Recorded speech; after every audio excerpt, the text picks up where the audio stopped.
Welcome to Get the Facts, the program that provides you with information on government's policies and initiatives. I'm Theodore Henry. The Bail Act 2022 has been tabled in Parliament and is now to go before a joint select committee of the legislature. Suggestions from the public will also be taken into consideration. And leading this process is the Ministry of Legal and Constitutional Affairs, and Portfolio Minister Marlene Malahou-Fort will take us through some of the clauses and the intended outcomes. Welcome to the program, Minister. Thank you so much. Looking forward to letting you get the facts, getting the facts So on tell me, this important law.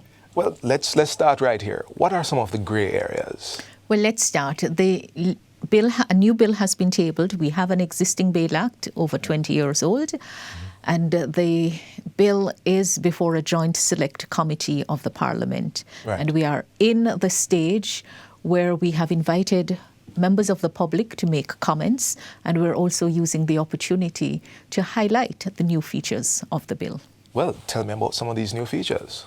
What are we talking about here? Well, first of all, the Charter of Fundamental Rights and Freedom, which forms Chapter 3 of the Constitution of Jamaica, was enacted in 2011. The Charter is binding, and it required a review of all laws for compliance. The existing Bail Act was passed before the Charter, and time has come for it to be reviewed. And we also have some peculiarities in the Jamaican landscape that need to be provided for in the law. Right. The opportunity, therefore, has been used to rewrite the law, keeping the best of what existed and adding new provisions to account for peculiarities in Jamaica. I'll just say, if you allow me, that it is extremely important that everyone reads the new law fully and carefully. Right. The fact that existing provisions have been retained does not mean they have been retained in the same way that they exist in the current law. So, first thing about getting the facts on the new Bail Act, read it fully and carefully. Yes. It is on the Parliament's website. Right, and I actually just pulled it up. It doesn't take much. We can just type in Bail Act 2022 Jamaica, and it's actually the first result on the search page. So, Minister, you were telling us about some of these new areas. Right. So, the law has been rewritten and in clear and easy to read language. Yes. It provides for 3 stages at which bail may be granted. Okay. And bail may now be granted before you are charged, before you're formally charged. But this is after you have been arrested or detained on reasonable suspicion that you have committed an offence. And then the next stage, which currently exists in the law, is after you have been charged, but before you have been convicted. Which is what most people are familiar with. Which is what most people are familiar with. And the third stage is after you have been convicted and you have appealed, and where you were on bail before, but only for certain offences that are specified in the law. All right. So many are concerned about the pre-charge bail, what Yes. it is all about. And the provision really takes into account a peculiarity in Jamaica, where police are not always able to build out the case. Heinous crimes are committed, horrible crimes are committed, and it takes time to get the evidence. Sometimes it is because the witnesses or the victims may themselves be part of the criminality. And police gets the intelligence, credible intelligence, and have to move to arrest someone. Yes. A lot of concerns have been raised about keeping persons in custody for a long time where they have not been charged. Right. And the system provides for an application for habeas corpus, literally an application to bring the person before.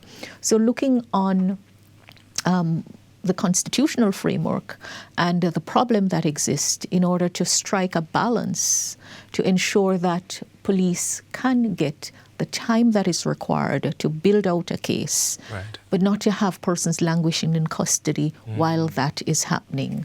And so we're moving to offer a grant of bail before the charge, where you're on suspicion for having committed the offence. Understood. Right. So constitutionally, your liberty, you can be denied of your liberty if there are reasonable grounds for suspecting that you have committed an offence, and also to prevent you from committing an offence.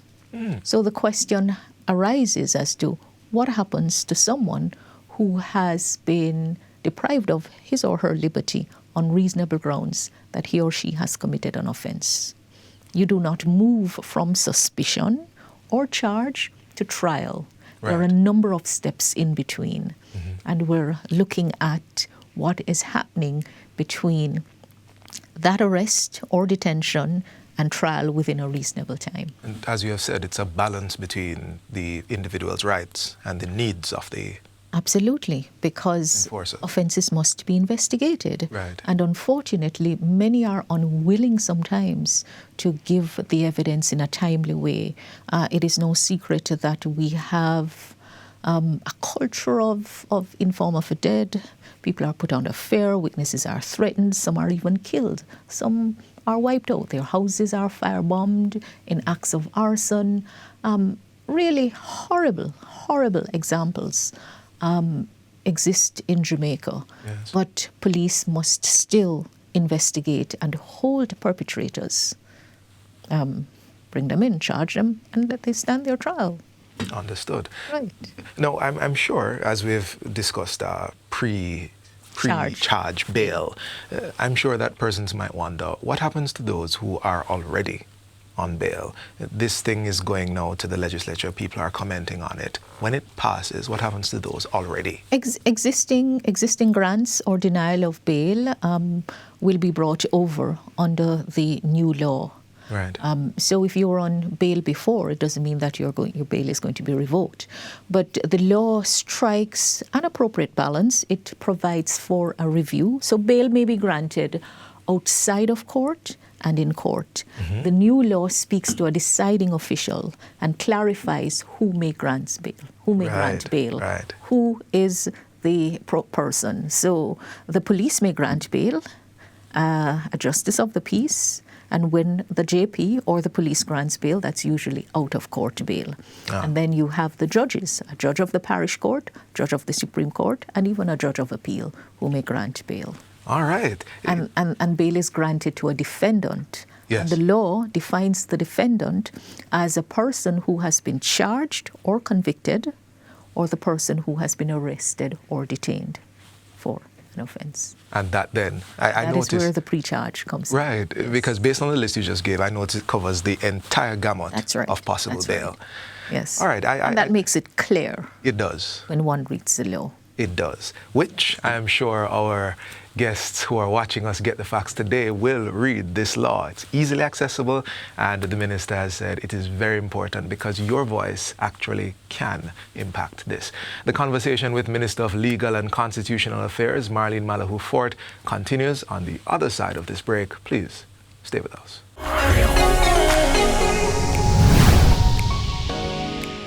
Crime and violence is infecting our youth. We must work together to rescue them from the gangs, engage them in productive activities, and safeguard Jamaica's future.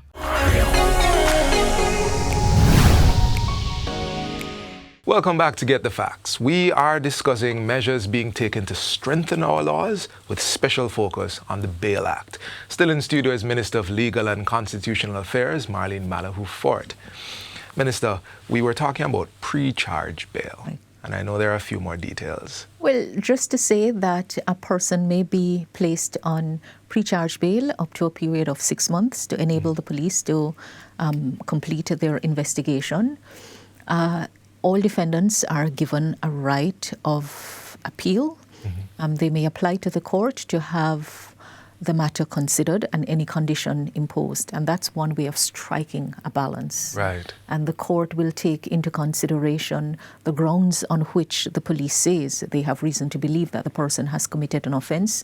They will look at the stage at which the investigation has reached, and more importantly, whether further time would enable them to bring a charge. So for anyone who's concerned about whether police could just pick them up, out of spite, perish the thought. The law clearly addresses it and sets out very clearly what has to be taken into account. On top of it, defendants who have been arrested or detained, the matter, if the bail is considered out of court, it has to be considered by a police of the rank of superintendent or above. So no low-ranking officer can use it as a tool to even any score. The matter has to be properly reported up through the police division and brought to the attention of at least the superintendent of police. The other thing that needs to be told as you get the facts about the new Bail Act is that the time frame for the consideration of bail has been changed from 24 hours to 48 hours. If I can just come in here, the consideration of bail. Yes. The amount of time that I can be held before bail has to be granted or I be released. Considered, to be considered. Right. So bail, you are entitled to bail where you are suspected of having committed an offense and you have been arrested or detained. You're entitled to be granted bail. Right. Unless there is sufficient cause for keeping you in custody. Like I'm a present and continuous threat. Absolutely. You may interfere with the witness. You may interfere with the course of investigation. You may commit other offenses. As we have many such cases on the book. But it says that a person shall not be held in custody longer than 48 hours, up from 24 hours, before the question of bail is considered by the deciding official. Right. The time change really is to take into account the administrative requirements of processing persons, because sometimes you may have multiple persons taken in. And while the conditions have been improved on, you still want to ensure that you're not breaking the law. We really want to take the society to a place where our laws can be complied with. Right. A longer time is provided if the person is to face an identification parade. Naturally, you do not want to put someone who is to face an identification parade out so that it may be said that somebody else was tipped off to identify them. Right. And so we move from 24 to 48 hours as a new provision, but built-in mechanism for review of the decision. Where bail is granted out of court, the court is empowered to review it when the person is first brought before the court. The court, okay. Yes, and where conditions are imposed, either side, the police or the prosecution, the defendant or the defense, may apply to have those conditions varied, and the court will take into account what is reasonable in the circumstances. Understood. So a proper balance is struck, giving both sides an opportunity to make their case. I can see that. I'm hearing it coming out, and I believe this would be a question that people would be interested in. The time has moved, 24 to 48, but what about those who are accused of serious offenses, say murder? Well, there are special provisions around murder charges.